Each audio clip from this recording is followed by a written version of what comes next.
Abram as suas Bíblias em Jonas. Jonas capítulo 1.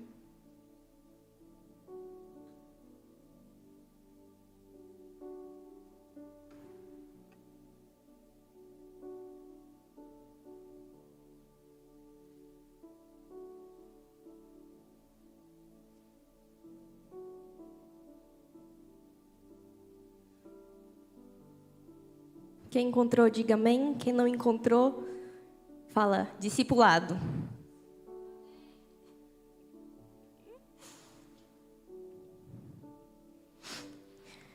O Senhor deu esta mensagem a Jonas, filho de Amitai: apronte-se e vá à grande cidade de Nínive. Anuncie meu julgamento contra ela, pois vi como seu povo é perverso. Jonas se aprontou, mas foi em direção contrária, a fim de fugir do Senhor. Desceu ao porto de Jope, onde encontrou um navio que estava partida de Tarsis. Comprou a passagem e embarcou para Tarsis a fim de fugir do Senhor. O Senhor, porém, enviou sobre o mar um vento forte e caiu uma tempestade tão violenta que o navio estava prestes a se despedaçar. Com muito medo, os marinheiros clamavam a seus deuses para que os socorressem e lançavam a carga ao mar, mas para deixar o navio mais leve. Enquanto isso, Jonas dormia profundamente no porão. Então o capitão desceu para falar com ele. Como pode dormir numa situação dessas? Levante-se e ora a seu Deus. Quem sabe ele prestará atenção em nós e poupará-nos as nossas vidas. Então a tripulação tirou sorte para ver qual deles havia ofendido os deuses e causado a terrível tempestade.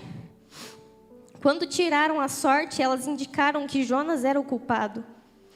Por que essa terrível tempestade veio sobre nós? Perguntaram. Quem é você? Qual é a sua profissão? De onde vem? Qual a sua nacionalidade? Jonas respondeu: sou hebreu e adoro o Senhor, o Deus dos céus, que fez o mar e a terra. Os marinheiros ficaram apavorados quando ouviram isso, pois Jonas já havia lhe contado que estava fugindo do Senhor. Por que fez uma coisa dessas? Disseram. E visto que a tempestade piorava cada vez mais, perguntaram: o que devemos fazer com você para que a tempestade se acalme? Jonas respondeu: jogue-me ao mar, e ele voltará a ficar calmo. Eu sei que essa terrível tempestade é minha culpa. Em vez disso, os marinheiros remaram contra o mar com ainda mais força para levar a embarcação à terra, mas não conseguiram, pois o mar tempestuoso havia se tornado muito violento. Então clamaram ao Senhor e disseram: ó Senhor, não nos deixamos morrer por causa deste homem, e não nos responsabilize pela morte dele. Ó Senhor, tu sabes o motivo por que enviaste esta tempestade sobre ele. Depois, os marinheiros pegaram Jonas e o lançaram ao mar. E no mesmo instante, a furiosa tempestade se aquietou. Feche seus olhos. Senhor, Papai, continue derramando a Tua presença em nosso meio, Espírito Santo de Deus. Papai, ministra em nossos corações, ministre, Papai, em nossas vidas. Jesus, que este não seja um culto como os outros, mas que nós possamos realmente entender aquilo que o Teu Espírito tem para nos ensinar. Em nome do Senhor Jesus. Papai, que toda cadeia, que todo levante de Satanás, que toda amarra, que toda corrente, em nome do Senhor Jesus, seja desfeita agora. Em nome do Senhor Jesus, que tampões dos olhos, escamas dos olhos venham cair, e que os ouvidos sejam livres para ouvir a Tua voz, Espírito Santo. Em nome do Senhor Jesus. Papai, quebre as cadeias nesta noite, em nome do Senhor Jesus. Papai, venha sobre este lugar, e que seja o Senhor a falar através da minha vida, e que não seja eu, mas o Senhor, em nome do Senhor Jesus. Amém. Pode se sentar, igreja.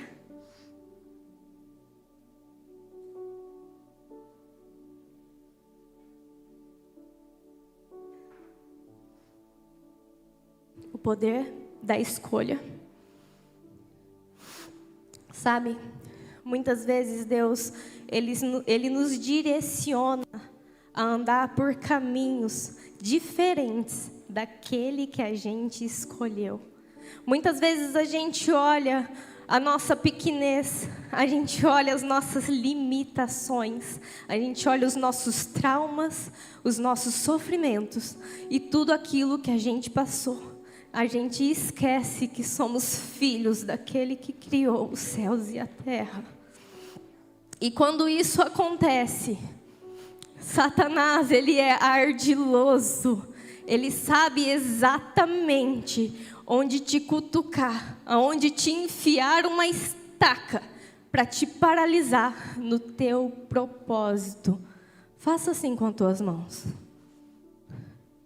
O que tem em tuas mãos? Pergunta o Senhor dos Exércitos para você. O que tens em tuas mãos para oferecer àquele que já te entregou o teu propósito? O que você está oferecendo de volta para o Senhor? Aquele que já ministrou em tua vida, aquele que já te capacitou, aquele que já te deu o dom. O que você está fazendo com aquilo que Ele deu em tuas mãos? A minha grande preocupação é quando chegar no dia do juízo final e Ele falar para mim: apresente as tuas mãos, e as minhas mãos estiverem vazias. Filha, eu te dei tantos dons, cadê aquelas almas que eu te dei? Eram para ter muitas almas em tuas mãos. Cadê os teus discípulos? Por onde você andou quando eu te chamei na madrugada? Sabe, muitas vezes, irmãos, nós deixamos a aflição, o medo nos paralisar. 2 vezes eu fugi do Senhor. A primeira vez foi depois de 1 ano e meio que meu pai faleceu. Quando eu encontrei meu pai em casa, desfalecido, a gente tentou reanimá-lo. Fomos para o hospital e a notícia não foi boa. Depois daquilo, a gente lutou. Eu lutei na igreja de Astorga durante mais 1 ano e meio. Quando eu falei: Deus, eu não quero mais. Tira de mim esse cálice, tira de mim o teu chamado e pode entregar para outro. Eu não quero. Eu não quero. Aquela chama que queimava em meu peito, eu deixei a angústia, a dor, a morte, o luto, a tristeza dominar. Porque eu não olhei a cura que Ele podia dar sobre a minha vida e o que Ele poderia fazer através de mim com aquilo que eu tinha passado. Eu fugi. Certo dia, depois de ter fugido, eu tinha falado assim. Eu fiquei 2 meses afastada. Eu falei assim para Deus: Deus, isso era 7h30 da noite de um sábado. Eu vou pegar essa bicicleta e vou pedalar. E eu não vou voltar mais para casa. Porque a dor, muitas vezes, ela consome a nossa alma.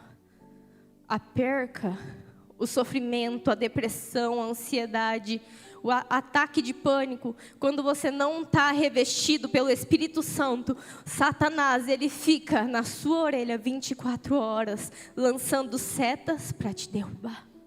E quando Satanás, ele consegue alcançar o ponto onde é a sua fraqueza, onde é a sua dor, é aí que você cai.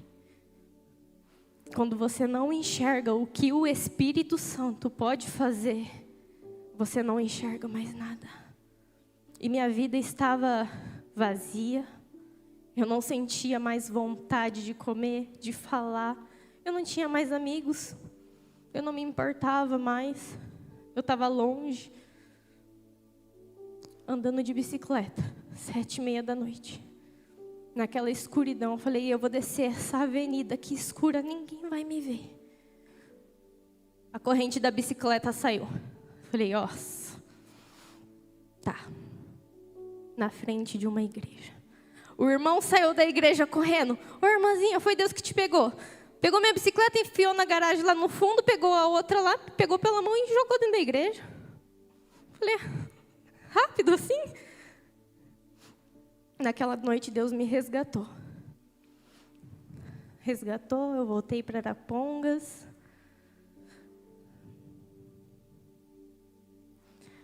O poder da escolha. Jonas, ele tinha um endereço que Deus enviou ele. Mas ele não queria. Ele não queria, talvez por causa dos seus traumas, das suas dores. Jonas vai em direção contrária. E a viagem, no começo, parece que está dando certo. Ele conseguiu comprar a passagem. Ele conseguiu embarcar. Ele conseguiu um assento no navio. Ele conseguiu ir. Mas o que acontece é que você não consegue fugir do Criador. Alguém aqui sabe onde Deus quer que você vá e está fugindo. Aonde você está? As fases da fuga. Primeiro você se arruma para fugir. Ele se arrumou. Jonas, versículo 3. Jonas se aprontou, mas foi em direção contrária. Jonas, ele se arrumou. Muitas vezes nós somos Jonas dentro da igreja, você não precisa estar fora.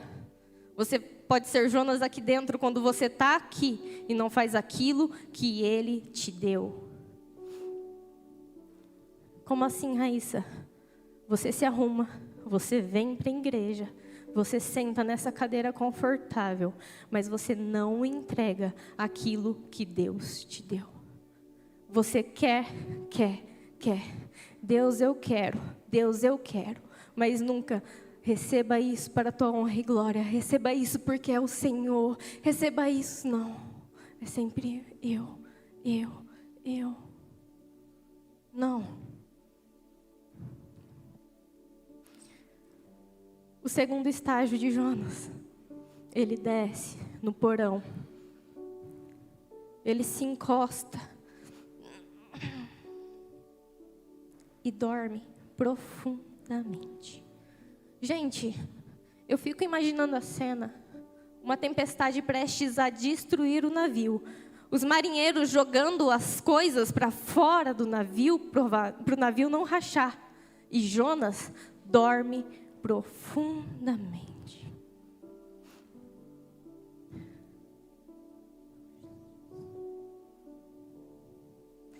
Não adianta você vir só para a igreja e ser um crente de banco. Deus não te chamou para isso, Ele não te reservou para isso. Ele não te reservou para este lugar de dor, de sofrimento, de lamentação. Deus tem tantos planos para a tua vida. Por que você se coloca neste lugar? Será que o Senhor não me enxerga? Será que Ele só tem para o meu vizinho? Porque o Senhor não faz em mim? Porque Ele não vê? Porque Ele não me cura? Por quê? E se? Senhor, eu queria tanto pregar como a Megumi. Eu queria tanto pregar como a Lohana. Jesus, eu queria tanto ter a sabedoria do pastor Takemi. O que você está fazendo? O que você está fazendo com aquilo que Deus te deu? Se Deus te prometeu, Ele é fiel e justo para cumprir infinitamente mais do que tudo aquilo que pedimos ou imaginamos. O que temos entregado? O que temos entregado de volta? Sabe, louvar ao Senhor é muito bom, estar em comunhão com a igreja é muito bom. Mas não é a emoção, não são os arrepios na hora do louvor. Não é isso que Deus quer receber de você. Ele quer muito, muito, muito mais. Após Jonas é confrontado. Ele é confrontado por um dos marinheiros.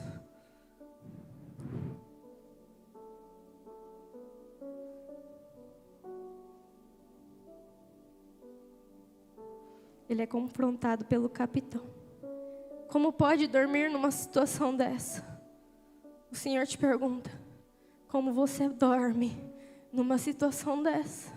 Quando os meus filhinhos lá fora estão padecendo, quando vidas estão perecendo, se perdendo, como você dorme numa situação dessa? Como você dorme? Senhor, muitas vezes eu clamei para ter o teu amor pelas almas, mas dói porque quando nós sabemos que o nosso amigo do trabalho precisa de uma palavra de cura e de libertação, eu tenho essa palavra e não entrego. Se aquela vida morrer, você dará contas para Deus, porque Deus falou para você, e você não fez por causa das tuas dores, por medo, insegurança, por causa de timidez. Uma vez meu avô falou assim para mim, que os tímidos não herdariam o reino dos céus. É bíblico. Não sei onde que está, mas é bíblico. Quando meu avô falou isso, eu fiquei...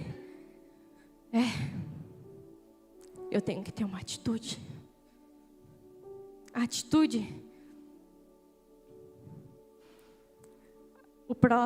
A próxima fase de Jonas é o reconhecimento da sua nacionalidade.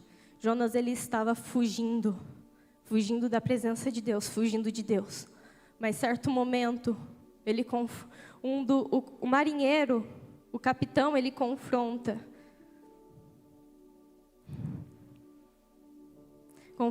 Jonas para que ele ore ao seu Deus pelas vidas. Lá no versículo 6. Parte B. Levante-se e ore ao seu Deus. Quem sabe Ele prestará atenção em nós e poupará as nossas vidas. E lá no versículo 8, na parte B. Quem é você? Qual é a sua profissão? De onde você vem? Qual é a sua nacionalidade? Jonas respondeu: sou hebreu e adoro o Senhor, o Deus dos céus e da terra, que fez o mar e tudo o que há nele. Sabe, muitas vezes nós somos confrontados a respeito de quem nós somos em Cristo. E quando você for confrontado, que você tome um posicionamento de reconhecer a sua nacionalidade. Você é nação santa. Você é escolhido, você é guardado desde o ventre da sua mãe. Você foi chamado por aquele que deu a vida por você, daquele que não poupou nem mesmo o seu próprio filho. Não despreze a sua nacionalidade. Jonas, ele teve um momento, ele reconheceu quem ele era e de quem ele era filho.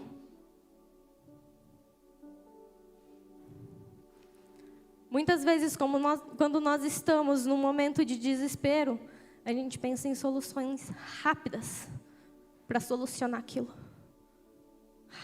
E muitas vezes essas soluções rápidas não são as soluções de Deus. A nossa sorte é que Deus é misericordioso e que as suas misericórdias se renovam a cada manhã.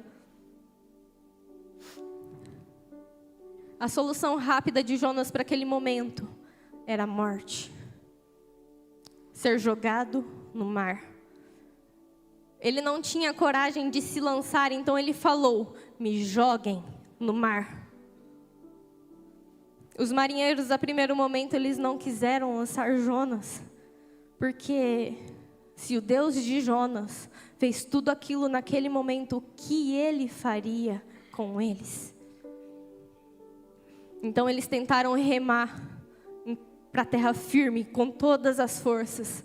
Mas quando Deus, Ele quer fazer algo, nada impede.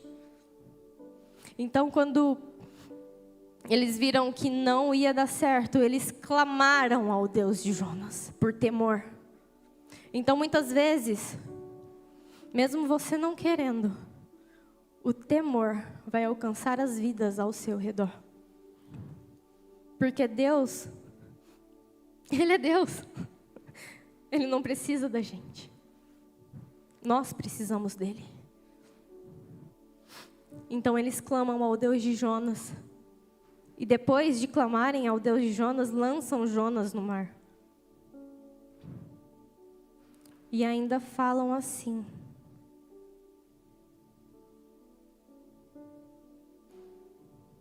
lá no verso 16. Espantados com o grande poder do Senhor, os marinheiros lhe ofereceram um sacrifício e firmaram o compromisso de servi-lo. Os marinheiros daquele barco, depois de todos esses acontecimentos, largaram os seus deuses e foram servir o Deus de Jonas. Deus usa a sua vida mesmo quando você não quer ser usado.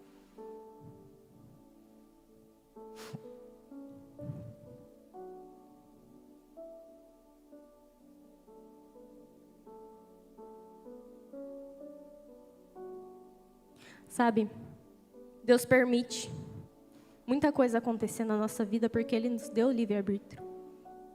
Ele vai te dando linha. Ele vai te dando linha.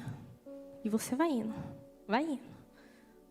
Mas quando Ele decide puxar o carretel, daí não é mais você. Não é você que vai controlar a situação. Não é você. Ele vai.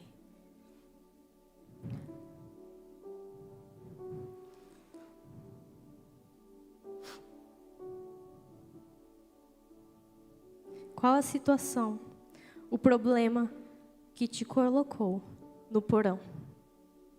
O que paralisou o teu chamado, que o Deus que fez os céus e a terra não pode desfazer, não pode curar, não pode libertar, não pode restaurar? Qual é o problema que Ele não pode resolver na sua vida? Briga, discussão, falecimento de alguém querido. O quê? O quê? O quê?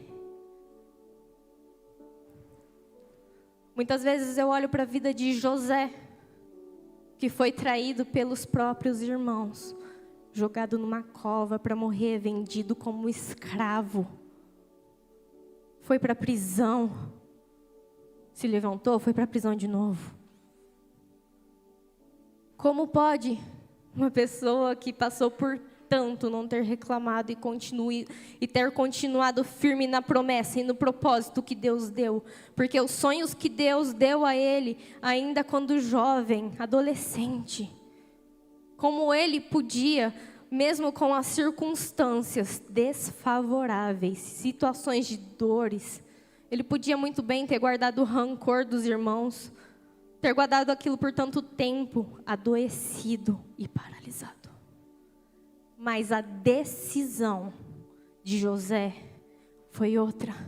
José, ele foi guiado pelo Espírito e não se desviou do Espírito. Ouviu atentamente a voz do Espírito e fez aquilo que o Espírito ordenou. Ele não desobedeceu. Ele não desobedeceu.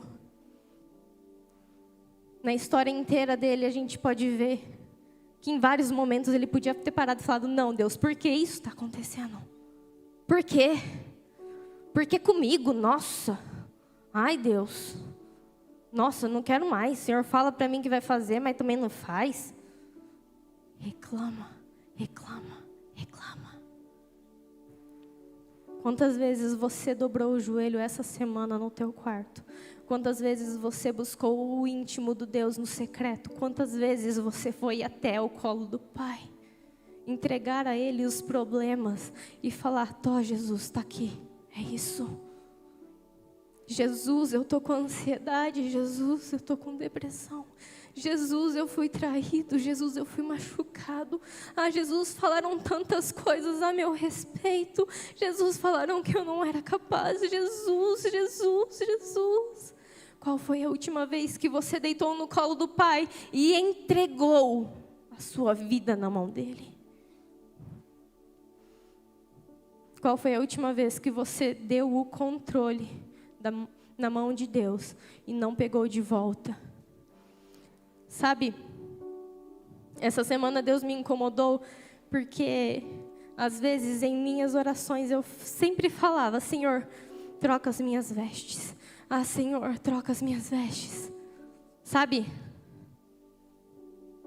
as tuas vestes têm que estar limpas, mas até quando você vai clamar para trocar as vestes? Até quando vai pedir, pedir, pedir? Ah, Jesus, por favor. Não está errado pedir. Não está errado, porque nós somos humanos, somos falhos, somos pecadores. Mas até quando nós vamos pecar no mesmo pecado? Até quando vamos duvidar da presença de Deus? Até quando vamos questionar a autoridade que Ele é sobre as nossas vidas e desobedecer aquilo que Ele impôs sobre nós? Até quando? Até quando?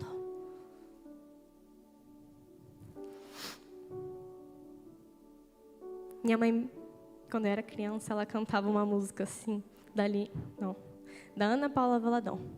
Não dá pra brincar de esconde-esconde com Deus. Não dá pra viver longe do seu amor.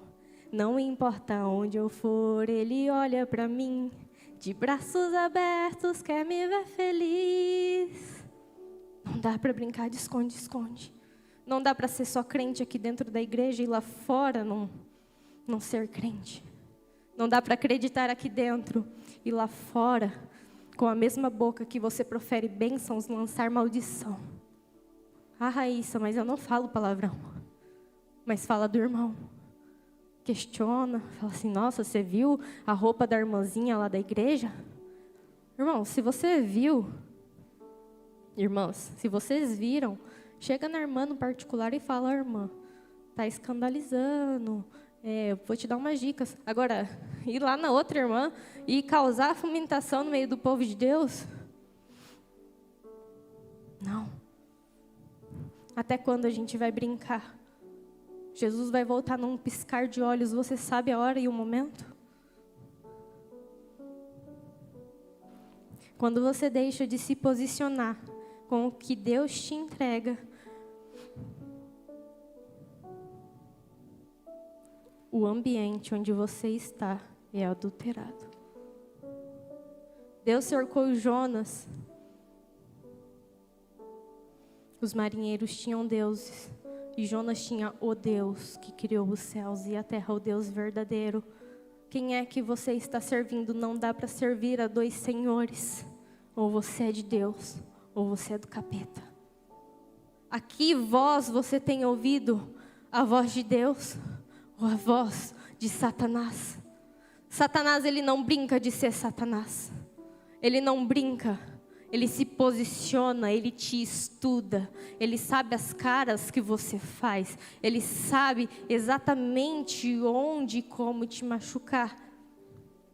A diferença é que não tem como ele saber como você vai se posicionar a respeito daquilo. E isso vai fazer a diferença no seu caminhar, o seu posicionamento.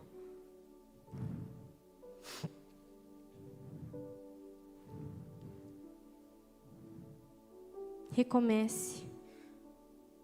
Veja onde você caiu, veja onde você errou. Deus, Ele está aqui para curar corações, curar vidas, levantar você.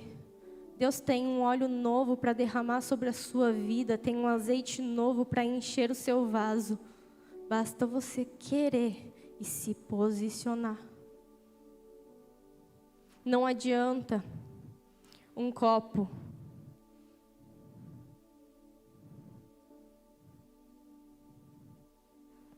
ficar toda hora cheio, o Senhor derramando água, e ele ter uma brecha, uma fresta na tua base. Ele nunca vai ser cheio. Ele nunca vai jorrar água viva. Nunca. Porque tem uma brecha. As brechas que nós abrimos, Satanás, ele entra por elas.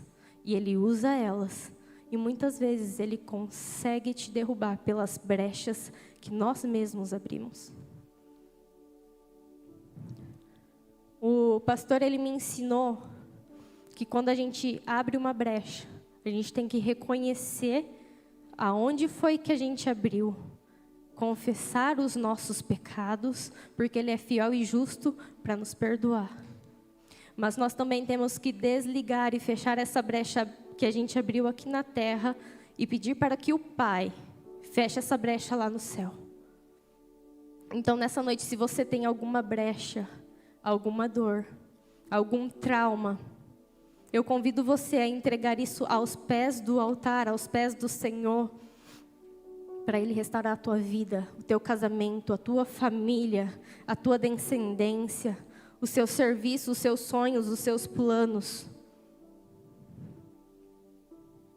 A sua escolha, ela muda o ambiente que você está.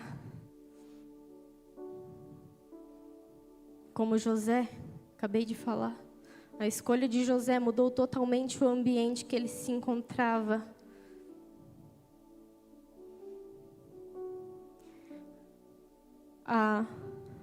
O que é bom é que o Senhor, Ele é tão misericordioso que muitas vezes quando a gente se coloca neste lugar que não é o centro da vontade dEle, Ele já preparou a saída, o socorro para você.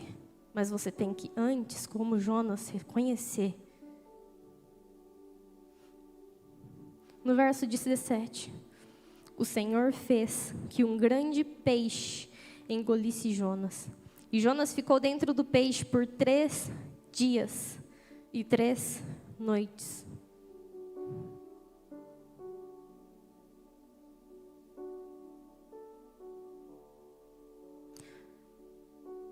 Estar dentro de um peixe não é muito confortável, né? Eu nunca tive dentro de um, mas eu acredito que seja bem apertado e ruim. No meio das entranhas, assim, não deve ser algo legal, uma coisa bem gosmenta. Ai, quem já limpou peixe sabe como que é o interior. Nesse lugar, Jonas, ele reconhece. E ele ora a Deus. E Deus, para fazer você voltar, Ele sabe exatamente o que fazer. Porque não é sobre você, é sobre o que Jesus faz. É sobre Jesus através da sua vida que Ele faz. Tudo é sobre Ele, tudo é para Ele. Então Jonas, ele ora assim. Em minha angústia, clamei ao Senhor e Ele me respondeu. Gritei da terra dos mortos e Tu me ouviste. Nas profundezas do oceano me lançastes e afundei até o coração do mar. As águas me envolveram, fui coberto por Tuas tempestuosas ondas. Então eu disse: Tu me expulsaste de Tua presença e, no entanto, olharei de novo para o Teu templo. Afundei debaixo das ondas e as águas se fecham sobre mim. As algas marinhas se enrolam em minha cabeça. Afundei-me até os alicerces dos montes. Fiquei preso na terra, cujas portas se fecharam para sempre. Mas Tu, Senhor meu Deus, me resgataste da morte. Quando a minha vida se esvaía, me lembrei do Senhor e a minha oração subiu a Ti. Em Teu santo templo, os que adoram falsos deuses dão as costas para a misericórdia de Deus. Eu, porém, oferecerei sacrifícios a Ti com cânticos de gratidão e cumprirei todos os meus votos, pois somente do Senhor vem o livramento. Deus te pergunta nessa noite: aonde você está? Aonde você está? Qual é a posição que você se colocou que não é dentro da minha presença? Qual é a posição que você se colocou que não é dentro do meu chamado, das minhas promessas para a tua vida? Quando a igreja de Astorga fechou por causa da pandemia, eu já estava há 3 anos, 3,5 mais ou menos, auxiliando naquele lugar. Eu me mudei para Astorga e fui morar numa casinha que tinha lá do lado, onde tinha uma cozinha, um banheiro e a sala das crianças. Eu fiquei naquele lugar durante 1 ano para auxiliar a obra de Deus. Eu tinha uma bis e eu ia para Arapongas. Se não me engano, é 39 ou 29 quilômetros de distância. E minha faculdade era à noite. E Deus me guardava na ida e na volta. Mas quando aquela igreja fechou, por causa da pandemia e tudo, eu fiquei um pouco revoltada.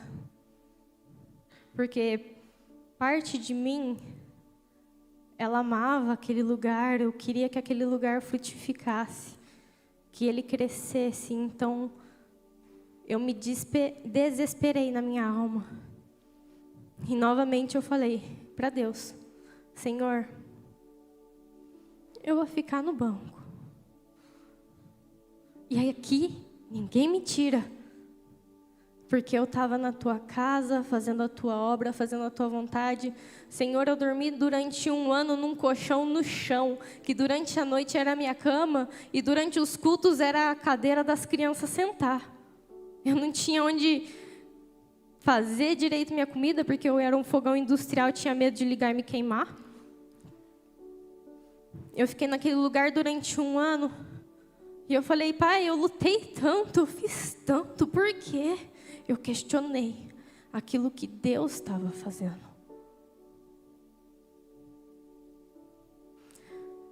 Então, em Arapongas, em uma manhã, teve um culto, e era o culto dos obreiros. Iria vir um pastor de fora, um pastor de Lins, pastor Rodrigo, um homem muito usado por Deus. Naquela manhã, tiveram 3 ministrações seguidas. Eu não queria ter ido, minha mãe falou: não, você vai. Você vai. Eu fui, mas não queria. E ainda obriguei meu esposo a ir. Daí, eu falando assim para Deus: Senhor, não quero mais. Não dá mais. De novo, Satanás usando as suas armadilhas para me prender. Porque eu abri brechas. Porque eu permiti. Porque eu não me posicionei. Então, todo mundo pregou, ok. O pastor Rodrigo pregou, foi maravilhosa a pregação dele. Chamou todos os irmãos da igreja lá na frente para orar, todos. Eu pensei: eu não vou ficar aqui. Daí o Rafael olhou para mim e falou assim: você vai? Tô indo. E foi. Eu falei assim: tá, né? Fui. Fiquei do lado dele lá, baixei a cabeça assim, ó. Joguei o cabelo na frente da minha cara assim, para ninguém orar por mim. Ele fez assim, o pastor Rodrigo. Você. Eu fiz assim, gente. Eu sabia que era comigo. Ele não falou muito, mas o que ele falou me desestruturou naquele momento. Ele falou assim: você, pastora, um pergaminho sobre a sua cabeça. Virou as costas e saiu como se nada tivesse acontecido. Ele não orou por mais ninguém. Não falou mais nada. Depois entrou no carro e voltou para Lins. E eu nem pude conversar com ele. Naquele momento eu fiz igual o Jonas. Eu fiquei com medo. Eu paralisei. Eu paralisei pelas coisas que aconteceram, por tudo, pelos traumas não curados, pela dor que ficou e pelo vazio que eu não deixei Jesus curar. Porque Deus, Ele quer curar o vazio das nossas almas, Ele quer curar as feridas. Mas muitas vezes a gente está tão apegado naquela pessoa. Que dó de mim. Ai, nossa, eu sofro tanto. Ai, eu sou tão sofrido. Ai... E fica nisso, e fica nisso. E você não deixa Deus te curar. Você fica remoendo os seus traumas ao invés de deixar ser liberto por eles. Você segura aquilo com você como se fosse seu tesouro. Não, isso aqui eu passei, isso aqui... Não. Não libera perdão. Não perdoa o seu irmão. Não perdoa. Nossa, mas aquela pessoa foi muito ruim. Não interessa o que você já fez para Deus. Quantos pecados você já cometeu e Ele perdoou você. Quantas vezes você falou, Deus, eu não vou mais cair nesse pecado. E você caiu, e caiu, e caiu, e caiu de novo no mesmo pecado. E Ele te perdoou. Quantas vezes você fez promessas vãs. Mentiras para Deus. Quantas vezes? Quantas vezes? Perdoe, perdoe, porque o perdoar, ele desata correntes. As correntes são quebradas quando você perdoa, você é liberto. Gente, eu nem ia falar isso. Voltando. Daí eu fiquei com medo e falei assim, Senhor, não, Deus, pastora, eu já sabia que o Senhor já tinha chamado o ministério pastoral sobre a minha vida, mas eu neguei ali, não faz muito tempo, ali atrás. Daí eu fugi. Minha mãe falou assim, não, Raíssa, você não vai. Eu falei, não, eu vou. E fui para Londrina. Fui para Londrina, tinha recebido uma proposta muito boa de emprego. Falei, não, eu vou. Para encurtar a história, que já está passando quase, numa sexta-feira, quando eu estava dirigindo de volta para casa em Londrina, o Senhor falou claramente no meu ouvido, vai embora, senão você vai morrer aqui. E não é morte carnal não, igreja, que eu estou te falando, é morte espiritual, que é muito pior do que a carnal. Porque o morrer para a gente é lucro. Porque a gente vai para o céu. Mas quando a gente não está em Cristo, a morte é eterna. Então eu falei assim, Senhor, se for isso mesmo, eu vou ligar para o Rafael, que na época era meu namorado e morava em Astorga, 1h30 de Londrina, 2 horas. Vou falar para ele assim, amor, vem me buscar. Estou indo embora e eu vou para Campo Mourão. E ele vai falar isso aqui. Tá bom, amor, estou indo. E vai desligar. Falei isso. Essa era a minha prova com Deus. Cheguei em casa, liguei para o Rafael e falei, amor, estou indo embora para Campo Mourão, vem me buscar. Ele atendeu. Tá bom, amor, estou indo te buscar, se arruma. Desligou. Ele nem falou se arruma não, igreja. Ele falou, tá bom, amor, estou indo. Desligou. Eu falei, caraca, meu Deus, é isso mesmo? Coloquei minhas coisas tudo em saco de lixo. E ele foi, 11 horas da noite, chegou lá 00:30. Enfiei tudo dentro do carro e fui embora para casa da minha mãe em Arapongas. Chegando lá, minha mãe falou assim, filha, o que você está fazendo aqui? Eu falei, mãe, estou indo para Campo Mourão. Mas só você sabe, você e o Rafael. Você não vai contar isso para ninguém. Nem para a avó, nem para o vô. Daí minha mãe falou assim, mas como você vai? Falei, o meu avô e minha avó, que são os pastores, vão vir me buscar. Mas eles não sabem. Eu falei assim, mãe, e isso Deus tem que fazer até sexta. Até sexta. A gente estava na sexta, então era uma semana. Na quarta-feira, meu avô e minha avó aparecem lá na casa da minha mãe. Sem ter marcado, sem ter falado nada. A gente nem sabia que eles iam. Eles chegaram lá. E viram toda a minha bagagem lá, porque eu não tirei nada do lugar. Não abri minha mala, não abri o saco de lixo, Não. Quando eles chegaram, falou: "Ih, o que você está fazendo aqui?" Eu falei: "Ué, vocês vieram me buscar, vocês não sabem?" Coloquei minhas coisas no carro deles e vim. Desde então, eu busquei por arrependimento, por cura, por perdão, por perdoar e ser perdoada. Porque muitas vezes nós mesmos precisamos nos perdoar por aquilo que nós mesmos causamos em nós mesmos. E desde então, Deus tem feito muita coisa. Tem provado muita coisa. Não era para eu ter casado ano passado, isso daí foi prova. Foi provisão de Deus. Mas isso eu posso contar outra hora, vocês vão voltar aqui para ouvir. Amém? Feche os seus olhos.